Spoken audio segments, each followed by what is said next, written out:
Ahora sí, ¿verdad?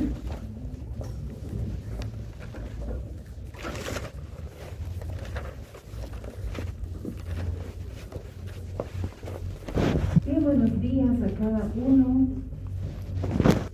Retomamos nuestras clases, entonces seguimos hablando de los órganos que forman parte de la cavidad bucal. ¿Listo? Y cuando hablamos de la cavidad bucal también mencionamos, ¿verdad?, lo que es la mucosa bucal, ¿no? Y desde ese punto de vista ustedes me dirán, ¿cuántos tipos de mucosa bucal encontramos a nivel de la cavidad bucal? ¿Cuáles son los tipos de mucosa? ¿Cuáles son? Toda la de revestimiento. Muy bien, de revestimiento, masticatoria y especializada. Ya en clase previa hemos visto la mucosa de revestimiento que tiene la masticatoria. Ahora vamos a trabajar con la mucosa especializada, ¿de acuerdo? Tomando en cuenta lo que acabamos de preguntar, nuestra clasificación de mucosa bucal, de mucosa de revestimiento, la mucosa masticatoria y la mucosa especializada. Muy bien, hablaremos de la mucosa especializada. ¿Por qué mucosa especializada? Porque cumple, además de las funciones habituales de protección, de formar una barrera contra el agua, formar queratina y todo lo que ya hemos visto, además de eso, tiene una función sensitiva, en relación a la percepción de estímulos gustativos. Entonces, a este nivel vamos a entender que se encuentra localizado el sentido del gusto. Específicamente, si hablamos de esta variedad de mucosa, diremos que la misma está localizada a nivel del dorso de la lengua, el dorso de la lengua. ¿Y cómo es que va a generar ese grado de especialización? Por repliegues específicos de la mucosa. Esa mucosa que nosotros ya conocemos, que tiene un epitelio, que tiene su lámina propia, que tiene su submucosa, etc. Y esos repliegues se denominan papilas gustativas. ¿De acuerdo? Si nosotros nos fijamos en la imagen que tenemos al frente, y ustedes mismos como tarea siempre ir al espejo y fijarse en su propia lengua, miren ustedes esta cubierta mucosa a nivel del dorso de la lengua no es regular, ¿de acuerdo? Sino que presenta una serie de plegaduras que le hacen tener a esa superficie una apariencia aterciopelada. ¿Qué significa aterciopelada? Como si tuviera pequeños y finos pelitos muy particulares que evidentemente tienen que ver principalmente con la formación de estas estructuras, las papilas gustativas. ¿Listo? Entonces, si tomamos en cuenta en la imagen que tenemos al frente, ¿verdad? Es una imagen muy bonita, esquemática de lo que es la lengua. Vamos a decir que como lengua en sí, este órgano viene a ser un órgano músculo membranoso, ¿sí? El eje estructural, el núcleo del órgano en sí es muscular, pero está tapizado por una mucosa muy particular, ¿de acuerdo? Esta lengua, a su vez, también interviene en procesos específicos. Por ejemplo, en la trituración de alimentos y la formación del bolo alimenticio. Sus movimientos son tan precisos que evidentemente lo que hacen es favorecer la formación del bolo alimenticio mediante estos movimientos que pueden englobar, pueden reunir, pueden acomodar, ¿de acuerdo? Es esa comida que se está triturando a nivel de los dientes. Otro dato que también hemos indicado, la percepción de los estímulos del gusto, ¿no? Entonces es una zona especializada, justamente por lo que estamos indicando, porque además de las cualidades que ya sabemos que tiene la lengua como tal, es capaz de percibir la percepción, en este caso la sensación del gusto. Histológicamente, desde el punto de vista histológico, la mucosa no es muy diferente a las situaciones que indicamos tienen por ejemplo el labio, las mejillas y la garganta blanca. ¿Qué significa eso? Que esta lengua tiene una mucosa, ¿de acuerdo? Y cuando hablamos de mucosa, no solamente en boca, sino en el resto de los órganos internos, siempre hemos dicho, una mucosa es un epitelio, es una lámina propia, toda la vida, ¿sí? El segundo componente, muy importante en relación a esa mucosa, la presencia de submucosa, ¿sí? Porque dijimos, son zonas móviles, donde no hay hueso, siempre va a haber submucosa. Y eso incluye a su vez a la lengua, porque acá no tenemos hueso. Entonces sí o sí, tiene que haber submucosa. Y en la submucosa, ¿qué encuentro? ¿Qué tengo que ir a buscar? Glándulas, ¿qué más? Músculo, ¿qué más? Tejido adiposo. No se olviden 3 cosas que sí o sí tengo que encontrar, y cuando las encuentro hay submucosa, ¿de acuerdo? Y el componente que digamos así, como eje estructural, vamos a hablar del músculo, en este caso músculo estriado esquelético. Músculo estriado esquelético. Si hacemos un corte sagital de la lengua, como estamos viendo acá, miren ustedes,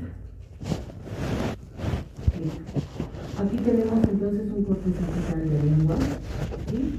Vamos a encontrar que la misma presenta claramente 2 situaciones anatómicas.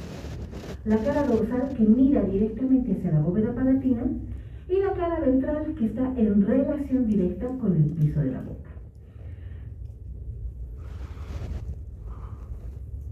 El eje estructural, hemos dicho, es muscular. Miren, prácticamente toda la lengua es músculo. La diferencia está en la organización de la mucosa en la cara dorsal y también la mucosa a nivel de la cara ventral. Si uno se pone a pensar y dice, bueno, pues se supone que hay una lámina propia, luego hay una submucosa, ¿dónde estaría la submucosa incluida? Si hay músculo, ¿de acuerdo? Esta es la submucosa, toda esta es la submucosa, porque incluye glándulas, ¿verdad?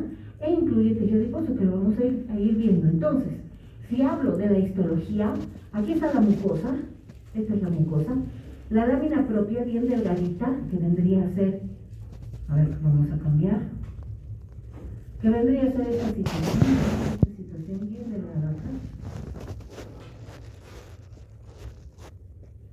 Esa es la lámina propia, y el resto, de acuerdo, es submucosa.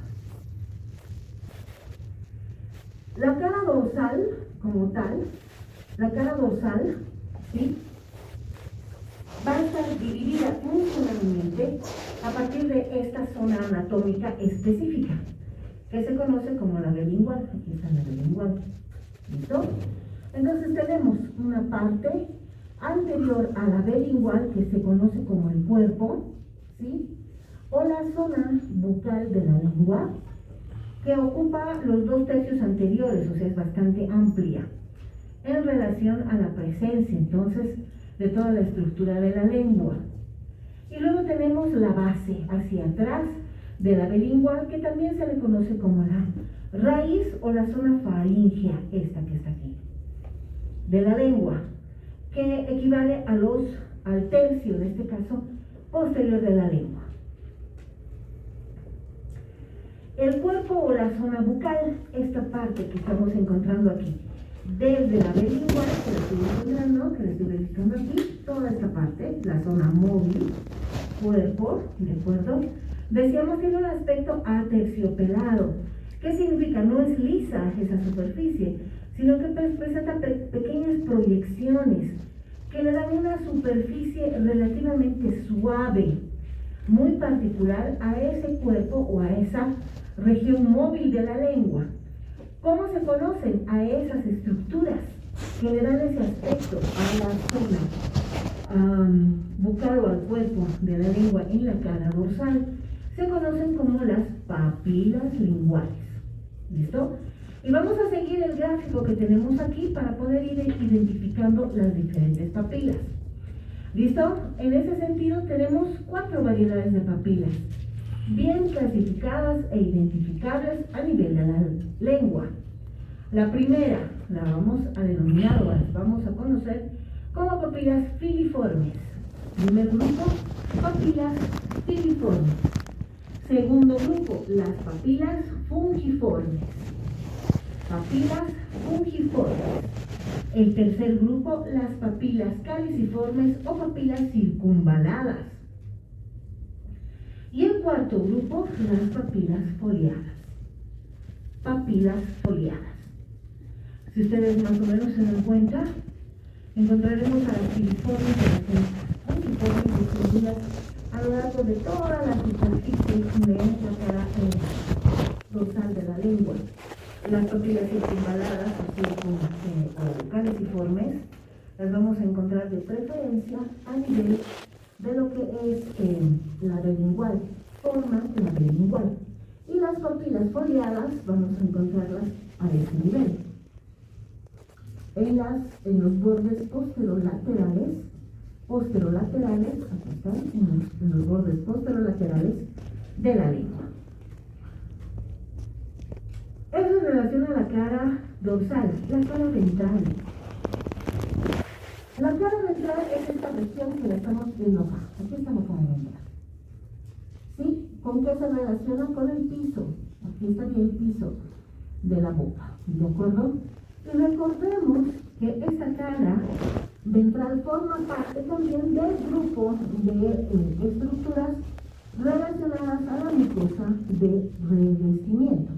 ¿Qué quiere decir? Que tiene un epitelio, este que estamos viendo aquí, que lo estoy marcando, por favor, fíjense, lo estoy marcando, es un epitelio de tipo plano, es certificado, no queratinizado, descansa sobre una delgada lámina propia, que sí o sí tiene que haber, como una vida tiene que haber, ¿de acuerdo?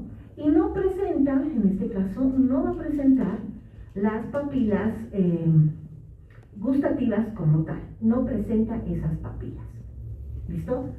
En relación a la cara ventral, ya hemos visto el epitelio, el corium, principalmente laxo, muy delgado, y la submucosa que continúa la submucosa, que es el eje o la base estructural de toda la lengua. ¿Qué quiere decir? Con el músculo, que lo estamos viendo, tejido graso y también glándulas salivales.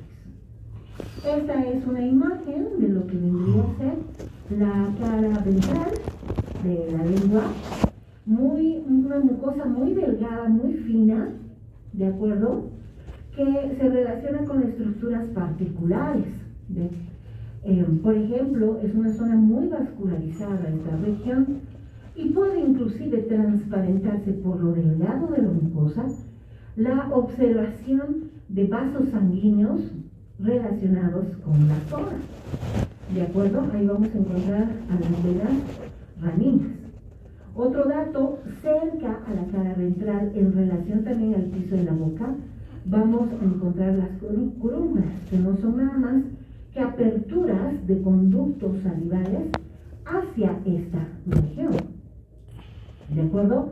Y también vamos a apreciar, si ustedes se fijan aquí lo vamos a ver, estoy marcando con la puntita del cursor, los frenillos linguales, ¿sí? Que están muy relacionados sobre todo con la región de la base y que evidentemente el frenillo lingual, una estructura fibrosa, coadyuva principalmente a detener movimientos exagerados de la lengua. Raíz o zona bucofaringea. Aquí vamos a encontrar esta zona de la lengua, aquí al fondo, ¿sí? Vamos a encontrar principalmente una región llena de tejido linfático.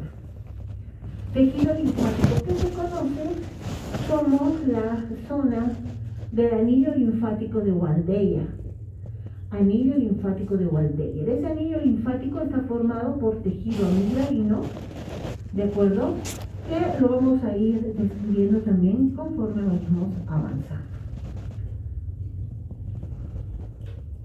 La capa muscular.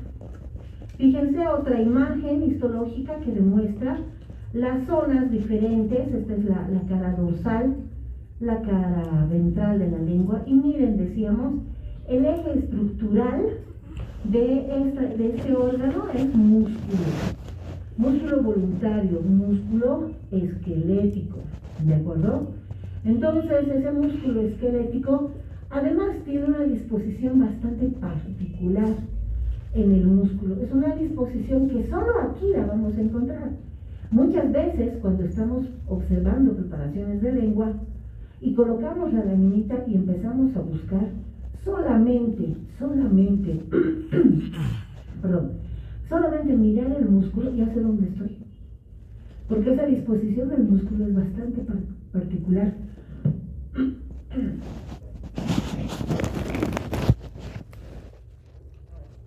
Hola. El músculo estriado esquelético se va a organizar de forma, decíamos, muy particular. No van a seguir necesariamente una trayectoria longitudinal o una trayectoria transversal. Generalmente los fascículos siempre son longitudinales en cualquier tipo de músculo voluntario. Entonces depende de nosotros si seguimos esa trayectoria longitudinal para ver las fibras de disposición longitudinal o hacemos cortes transversales para ver las transversales. Acá no, aquí hay una suerte como que de un entrelazamiento perpendicular entre fascículos longitudinales y fascículos transversales.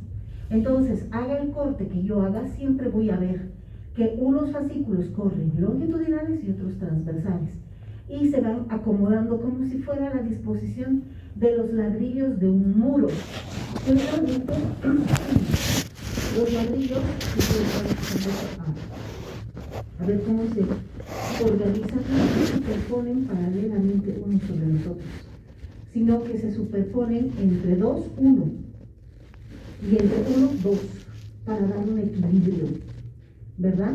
Es lo mismo aquí. Entonces es una disposición bastante particular, decíamos, en esta región de ese tipo de musculatura, tal que solamente mirando el músculo ya sé dónde estoy, ya no me puedo confundir.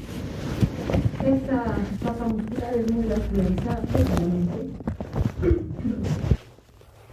Tiene muchas redes de capilares, linfáticos, y también está asociado a glándulas salivales, que las vamos a encontrar y las vamos a ver en la próxima sesión.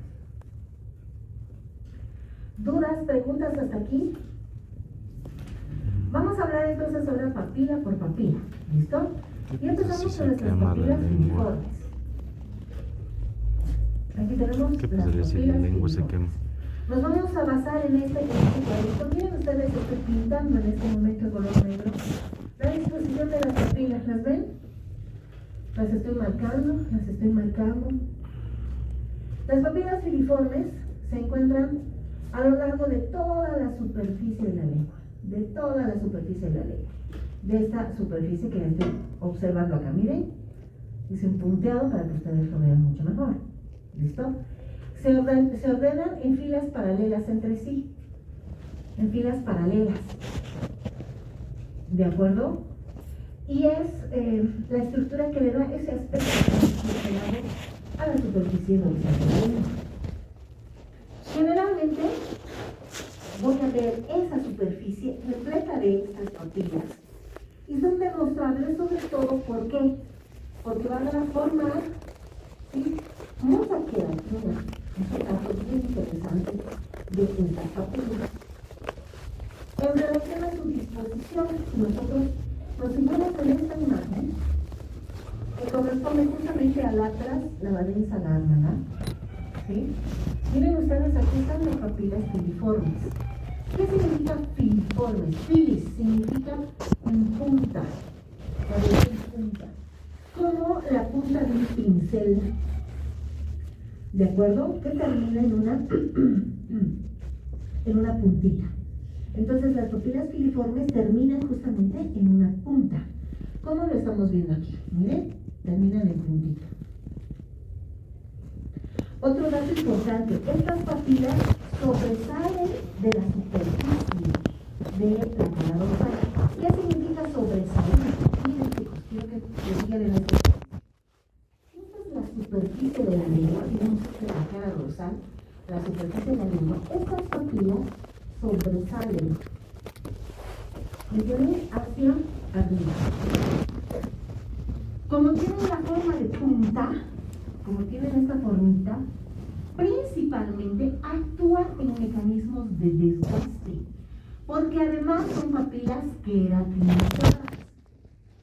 Existe tal grado de queratinización que en algunos animales, en algunos mamíferos, es muy notoria la presencia de estas papilas porque le dan no solamente a la superficie un aspecto aterciopelado, sino que le dan un aspecto de lija.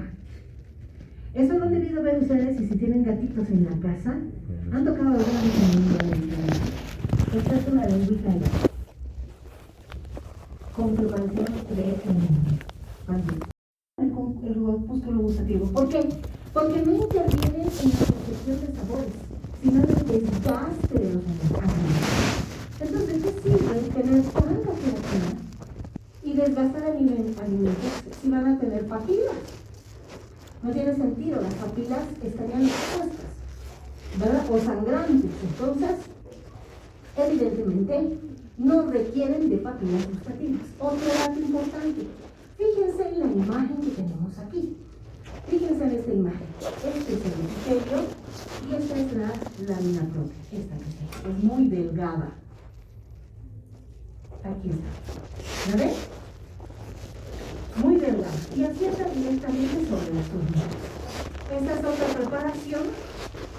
Como les decía el día de ayer, son preparaciones nuestras de la cátedra que se hizo en su momento. Esa muestrita de gato, por ejemplo, la hicimos hace muchos años con estudiantes como ustedes, que están en tercer año de facultad y de auxiliar. Bueno, que me trajeron al gatito. No, bueno, cosas que no hacen. Esta es otra muestrita de papilas grifoides, pero si se dan cuenta son diferentes en muchos aspectos. Para empezar, son más continuas, pero también son queratinizadas. ¿Ven la queratinización? ¿Se nota la queratinización, sí o no? ¿Se nota o no? Sí. Entonces, todas las papilas filiformes son queratinizadas. Esta es una lengüita de oveja. Entonces, igual tiene queratinización. Miren la lámina propia, hemos dicho muy delgadita, aquí está la lámina propia. Y esta es su mucosa. Evidentemente, lo que más destaca en la su mucosa es el músculo. ¿De acuerdo? ¿Las puedo ver? Macroscópicamente las puedo ver, sí, las puedo ver. Y se ven de esta manera, ¿no? Fíjense, aquí están de color blanquecino, muy delgaditas, aquí están en hileras. No son estos puntitos rojos, enseguida vamos a ver qué son esos puntos rojos, son estos blanquecinos. ¿Listo? A ver, vamos a tratar de aumentar un poquito. ¿Se ve o no se ve? Sí se ve. Ahí está, miren.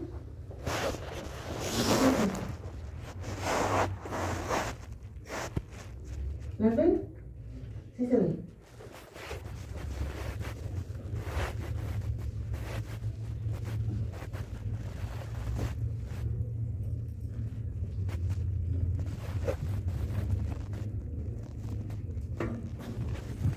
Papilas fungiformes. Miren la imagen de la lengua. Quiero que se fijen en la lengua. ¿Qué está pasando ahí? Estamos resaltando nuestras estructuras redondaditas. ¿Las ven?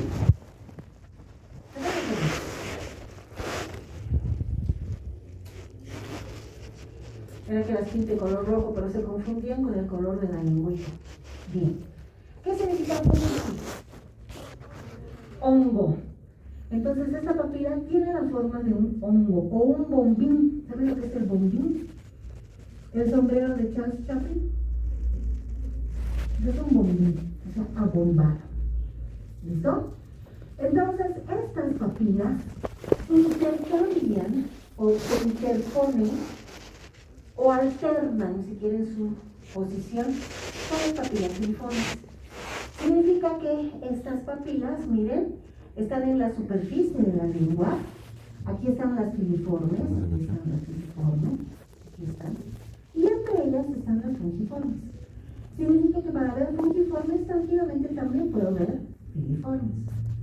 De acuerdo, pues si veo filiformes, a veces también puedo encontrar fungiformes. Y tengo que entender cuáles son sus principales diferencias. La primera diferencia es su forma, ¿sí? La segunda diferencia es que son menos numerosas, son un poquito más grandes. Y lo más interesante, y ustedes lo van a ver hoy día frente al espejo, asuman nomás la responsabilidad de jugar estas tareitas que les doy.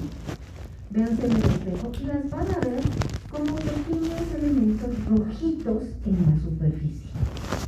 Ya, si las filiformes son blanquecinas por la queratina, las fungiformes, ¿de acuerdo?, son rojizas, porque para empezar no están queratinizadas. Listo, no tienen queratinización. Fíjense en esta imagen. Aquí estoy viendo papila fungiforme, filiforme, porque aquí estoy viendo la queratina, ¿la veo? Esta es la filiforme y aquí está la fungiforme. Aquí está la fungiforme. Esa fungiforme, para empezar, decíamos la forma. Segundo, no tienen queratina. Y tercero, y muy importante, tienen corpúsculos gustativos. Entonces, si yo amplío, voy a ampliar acá para que ustedes lo vean mejor. ¿Se ve? Ya, miren acá. Aquí está. Ahí está, donde está la manita. Ahí está la papila. Enseguida vamos a hablar de la papila. ¿Listo? Entonces estamos encontrando que tienen corpúsculos. ¿Sí? Que tienen corpúsculos gustativos. Entonces, miren, la mayoría de las preparaciones para ver fungiformes siempre nos traen de la mano a las filiformes. ¿Listo? Por lo tanto, si no tienen el grado de queratinización que nosotros hemos indicado, evidentemente estas papilas se van a ver mucho más rojizas. ¿Listo? Otra imagen que corresponde al libro de María Antonieta Montenegro, de la Universidad de Chile. Miren, muy bonita, la típica estructura de los niños. ¿Y qué veo aquí? Miren, veo el epitelio no queratinizado y veo la lámina propia que forma una papila central que se introduce al epitelio y papilas secundarias. Miren aquí, papilas secundarias que son ramificaciones en el epitelio de la misma lámina propia. Entonces aquí tengo la lámina propia, toda esta es la papila primaria de la lámina propia y aquí están sus papilas secundarias. ¿Me entienden? Se entiende esa parte, ¿verdad? Tengo de la lámina propia las papilas primarias y las secundarias de la lámina propia. ¿Se entendió esa parte o no? ¿No? La lámina propia se introduce al epitelio. Aquí está el epitelio. Este es el epitelio. Epitelio no queratinizado. ¿Listo? Entonces la lámina propia se introduce al epitelio y hace una elevación. La papila fungiforme también es una elevación, una proyección del epitelio. ¿Listo? Igual que la filiforme hemos dicho, si esta es la superficie de la lengua, la filiforme ¿qué hace? Hacia arriba, se proyecta el epitelio. ¿Y la fungiforme qué hace? Se proyecta. ¿Me entienden? Entonces la filiforme y la fungiforme son proyecciones, elevaciones hacia arriba, hacia la superficie.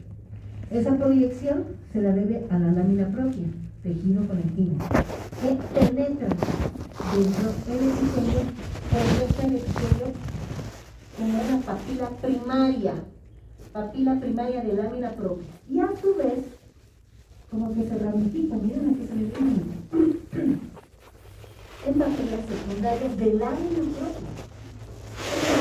Ahora, ¿por qué hacen estas papilas? Ya hemos dicho, es un mecanismo de anclaje, de relación entre el epitelio y su tejido conectivo. Otra imagen Fíjense la proyección, aquí está la papila filiforme. ¿Ven la queratinización? ¿Se ve la queratinización? Miren la forma, a manera de un pincel, de la cabeza del pincel. Y esta no, esta es más redondeadita.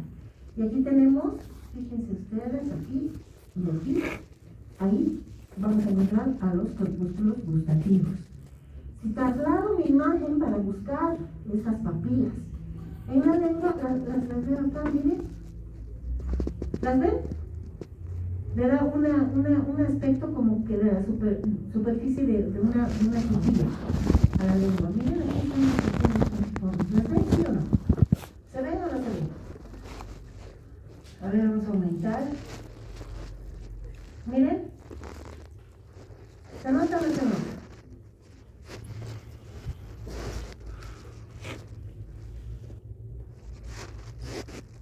Papila caliciforme.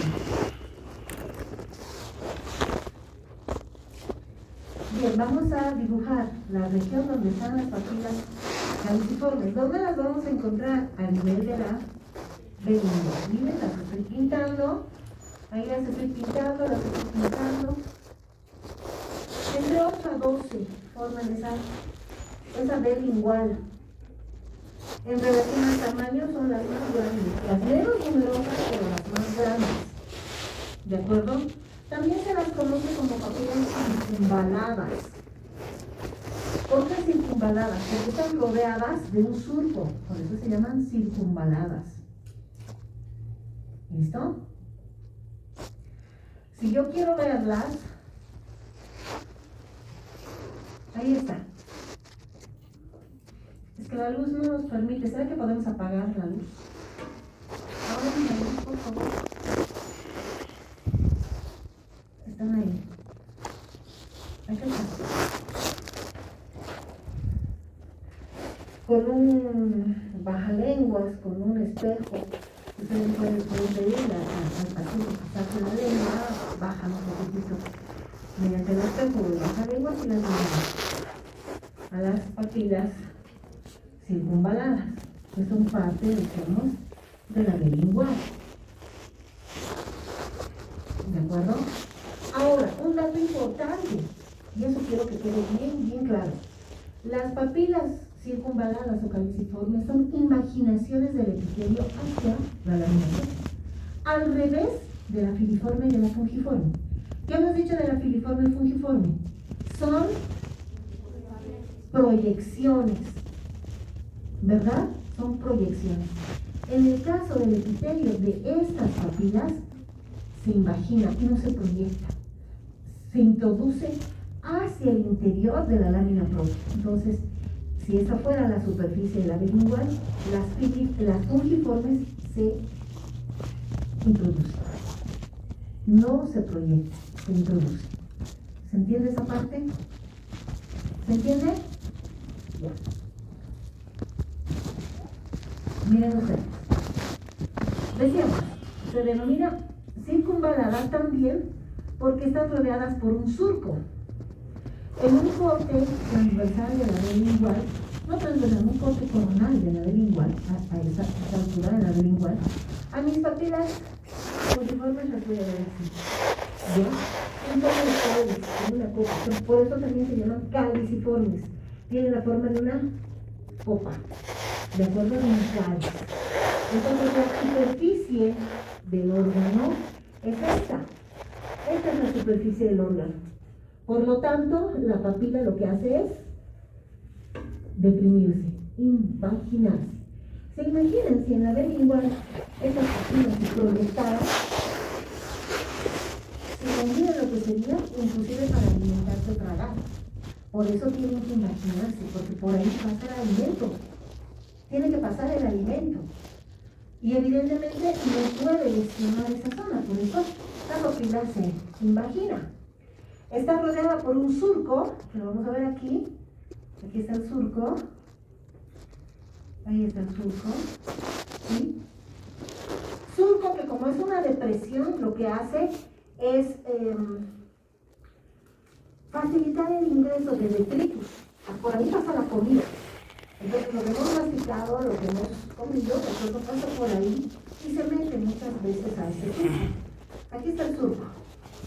Este es el surco. Que se denomina surco circunpapilar, porque rodea a la papila, circunpapilar. Ahora, como es un surco y ahí se mete la comida, imagínense que la comida se fermente a ese nivel, entonces vamos a tener serios problemas de infección. Para evitar eso, el fondo del surco, este fondo del surco, ¿de acuerdo?, está lleno de una saliva cerosa. Lleno de una saliva cerosa. Presten atención, me distrae. ¿Qué significa saliva cerosa? Una saliva con consistencia de agua. Cerosa significa suero, agua. ¿Listo? Esta saliva cerosa se deposita aquí y empieza a limpiar toda esta zona. Entonces, por eso no hay infecciones en esta región. Esta saliva cerosa viene de estas glándulas que están aquí al lado, que están aquí abajo, en la mucosa. Por eso decimos que la lengua tiene glándulas salivares. Fíjense, las vamos a ver aquí. Aquí están estas glándulas y aquí tenemos a la otra glándula. ¿Listo? ¿Cómo se denominan esas glándulas salivales accesorias o menores? Sí, se denominan las glándulas de von Effner. Las glándulas de von Effner. Que también las vamos a estudiar cuando estemos trabajando glándulas salivales. ¿Sí? Aquí se ve muy bien, fíjense. ¿Ven las papilas? ¿Las ven? Rosaditas. Acá, ¿las vemos? Entonces no son elevaciones, son depresiones de la mucosa. ¿De acuerdo? Ahora, hablando de la mucosa, esta es la superficie de la bilingual. La comida pasa por aquí. La comida pasa por aquí, entonces hay roce. ¿Me entienden? Hay roce. ¿Y qué hace un epitelio cuando hay roce? Se queratiniza. Por lo tanto, la superficie libre de la papila presenta un epitelio para queratinizar. Para queratinizar. Pero las paredes laterales no, porque no tienen relación con el desgaste o el roce de la comida. No. Por lo tanto, este epitelio de las paredes laterales de la papila es un epitelio no queratinizado. Imagínense, en la papila como tal puede encontrar dos tipos de epitelios o dos grados de queratinización. Una queratinización para superficial y una no queratinización a nivel de las paredes laterales. Y obviamente eso se explica por los motivos funcionales que acabo de mencionar. Otro dato que quiero que se fijen aquí, miren ustedes. Las paredes laterales, ahí están, paredes laterales, de la papila presentan una serie de situaciones redondeadas, estructuras redondeadas, formadas por células particulares, que enseguida voy a hablar de ellas. Esas situaciones más claras en el interior del mismo epitelio son los corpúsculos gustativos. Ahí tenemos los corpúsculos gustativos, que son muchos, miren, en esta imagen. Una preparación con la técnica de conversión. La misma con el método de hematoxilina y eosina, exactamente lo mismo. El surco circunpapilar, ¿de acuerdo? La mucosa acá está queratinizada, para queratinizada, no queratinizada. Y acá que estoy encontrando los corpúsculos gustativos. El fondo del surco, ¿sí? Saliva, en este caso serosa. Y miren los conductos excretores. Los conductos excretores de estas glándulas que estoy encontrando aquí. Serosas puras, accesorias, ¿sí? De von Effner. ¿Listo? Igualmente aquí voy a encontrar la lámina propia. Esta es la lámina propia en su papila primaria. Y aquí proyecciones de papilas secundarias. Vámonos a las papilas foliares. ¿Listo? Entonces seguimos con nuestra lengüita. Sí, y voy a ubicar dónde estaría localizada esas papilas, en los bordes posterolaterales, ¿de acuerdo? Como pliegues de la mucosa, ¿listo? Aquí las podemos ver. Miren la situación. No son muy visibles en el ser humano, sobre todo en las personas adultas. En niños chiquitos y en algunos mamíferos sí son muy notorias, se van como que perdiendo con el tiempo. Igualmente en un número más o menos de 3 a 8 por cada lado de la lengua. ¿Listo? Son unas papilas muy bonitas de observar, son muy bonitas. Tienen la forma rectangular, alargadas, tienen ustedes, continuas, ¿sí? Tienen un eje de papila primaria, lámina propia con su papila primaria, y miren, de 2 a 3 proyecciones de papilas secundarias. Aquí está. Papilas secundarias. La superficie del epitelio es paraqueratinizada y las paredes laterales no queratinizadas, por las razones que yo ya expliqué. Otro dato, miren las paredes laterales como botoncitos, también se conocen como botones, corpúsculos, les denominan perlas, algunos autores les dicen gemas gustativas o yemas gustativas. Otra imagen, aquí se nota muy bien la paraqueratinización, ¿la ven? Se nota muy bien la paraqueratinización y la no queratinización. Miren acá, ¿qué son? ¿Qué son? ¿Qué son, chicos? ¿No me entendieron? ¿Cómo se llaman esas estructuras? ¿Con los corpúsculos gustativos? Eso, corpúsculos gustativos. Creo que no me están entendiendo. Si no me entienden, párenme y ya no lo entiendo. Y yo lo vuelvo a hacer con mucho gusto.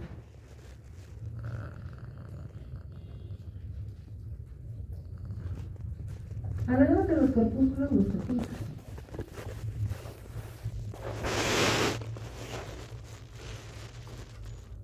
Miren, aquí está el epitelio de 3 de las 4 papilas. ¿Qué papila no tiene corpúsculo? Las filiformes. Las Filiformes. filiformes. Las otras puntiformes, foliadas, circunvaladas, tienen papilas. Entonces aquí está el epitelio, miren el epitelio plano estratificado como ustedes lo conocen. Este epitelio yo ya he descrito. En el interior del epitelio veo estas zonas más pálidas, como botones. A mí me gusta más el término botón, me parecen botoncitos, ¿verdad? Ahí está. Botón, yema, corpúsculo gustativo. ¿De acuerdo? ¿Para qué nos sirven los corpúsculos gustativos? Justamente para eso, para sentir los sabores. Son las zonas especializadas donde vamos a encontrar células que son capaces de identificar los sabores de los diferentes alimentos que ingerimos. Otro dato en relación al corpúsculo, miren acá,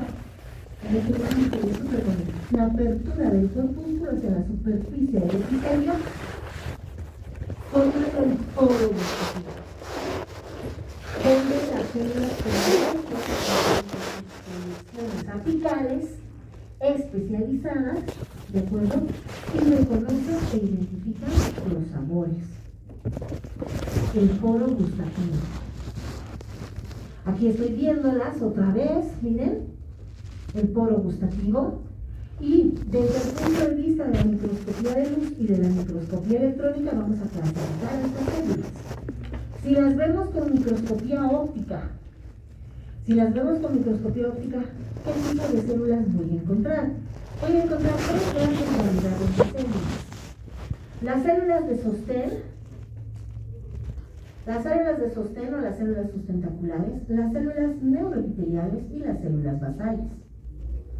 Las células de sostén o sustentaculares, su nombre nos dice, son aquellas que se encargan de estabilizar y de agrupar a las otras células.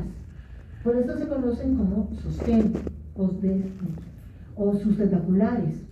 Son altas, son pálidas, con su núcleo redondeado y dispuestas en la periferia del corpúsculo como los gajos de una naranja.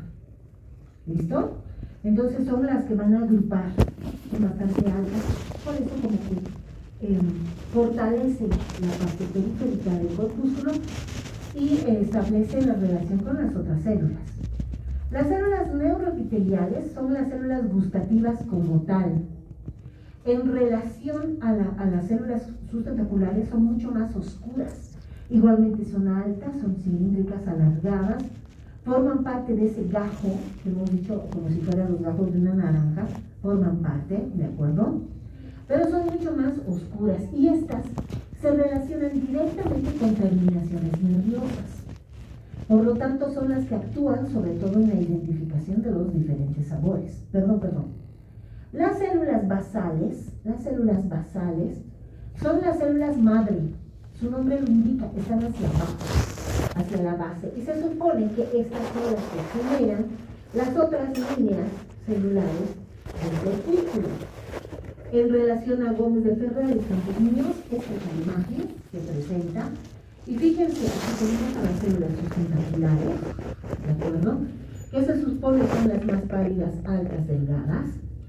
Las granulares más oscuras vendrían a ser las células, en este caso, que se encargan de sentir los sabores, o las células sensoriales, ¿de acuerdo? Y las células basales, que las estamos viendo aquí, que son células cortas, no alcanzan el poro, aquí está el poro gustativo, pero se supone que son las que se encargan, sobre todo, de gustar de la población celular. Esto, desde el punto de vista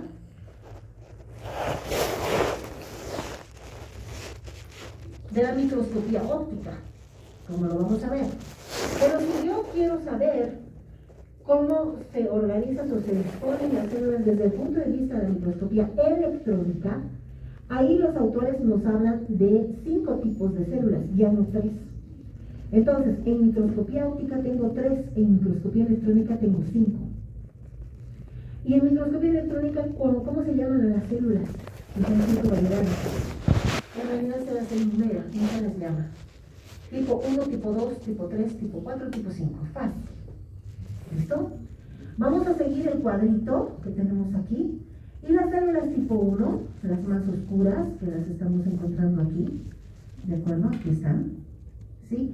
Se supondría representan la mayor cantidad de células o la mayor población de las células. Y fíjense, alcanzan el poro gustativo. Significa que su velocidad alcanza el poro y puede coadyuvar sobre todo la identificación de sabores. La célula de tipo 2, que también es una célula pálida, muy similar a la primera, tal vez se va a identificar por su microvellosidad un poco más especial, como lo estamos viendo aquí. Puede o no puede alcanzar el poro, y también se supone que es parte o se combina como se tratara de una célula, en este caso sustentacular. La de tipo 7, la de tipo 3, ¿dónde está la de tipo 3? Acá está la de tipo 3. En realidad la de tipo 1, la de tipo 2, la de tipo 3, más o menos podrían hacer etapas funcionales, posiblemente de las células sustentaculares, pero son como etapas funcionales que se van presentando a lo largo de la vida de un grupo de células. Y estas son las, tal vez las menos abundantes en relación a las primeras. La de tipo 4 vendría a ser la célula madre, que la estamos viendo acá, que decíamos son las que generan el resto de las poblaciones. Y la de tipo 5, ¿verdad? van a estar mucho más hacia afuera, las de tipo 5, que ya están encontrando acá. ¿Sí? Estas de tipo 3, si están viendo, tienen granulaciones. Y aquí está en la terminación nerviosa. ¿Bien? La terminación nerviosa, que puede ser una terminación ¿de acuerdo? Para que pueda ayudar sobre todo a la identificación de sabores. Entonces, vamos a hacer al gráfico. Aquí estamos viendo la papila circunvalada, ¿de acuerdo? Y encontramos en sus paredes laterales la presencia de estos botones gustativos. Aquí están los botones gustativos, aquí está la representación esquemática de las células que nosotros hemos mencionado como parte entonces de la organización del mismo botón.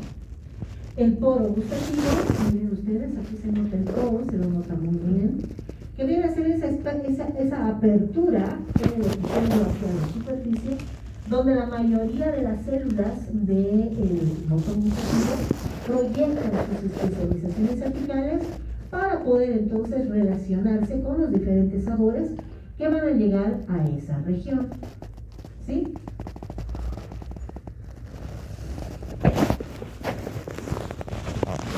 Funciones. Vamos a hablar de las funciones que cumple la lengua. La lengua percibe sabores, y eso es lógico, ¿no? Los sabores que más percibe son estos cinco. El sabor amargo, que generalmente está en relación con la parte más posterior de la lengua. El sabor dulce, a nivel de la punta de la lengua. El sabor salado, hacia las caras laterales y posteriores de la lengua. El sabor ácido, hacia las caras anteriores o superficies anteriores y laterales de la lengua. Y este otro sabor que se conoce como el umami, ¿no? Que tiene más o menos una distinción del sabor muy parecido al Ajinomoto, que está ubicado en el centro de la lengua. Como ustedes están viendo, distribuido por colores. ¿Listo? Serían 5 sabores, pero la lengua es capaz de distinguir más de 2000 combinaciones de estos sabores. Porque la comida, y ustedes lo saben perfectamente, no tiene un solo sabor, sino que son combinaciones de muchos de ellos. Entonces la lengua es capaz de distinguirlas, inclusive con sus diferentes combinaciones. Otra función, la sensibilidad, tanto en la masticación, ¿verdad?, como en la articulación de la palabra. Para eso sabemos que a nivel de la lengua hay una fina inervación que anatómicamente ustedes la deben conocer bastante bien. Por lo tanto, esta región, además de una rica vascularización, tiene una inervación bastante profusa, lo cual le da ese grado de sensibilidad para percibir diferentes percepciones táctiles, no solamente de alimentos, inclusive de estructuras, ¿no? ¿Perdón? ¿Alguien me preguntaba? ¿No? Y la percepción, la sensibilidad está en relación sobre todo a la presencia de estos elementos. ¿Qué son estos elementos? Son nuestros corpúsculos gustativos, ¿de acuerdo? Que además se dice que no solamente están en la lengua, sino que en el paladar blando hay y en la región glosofaríngea. Consultas, preguntas, chicos.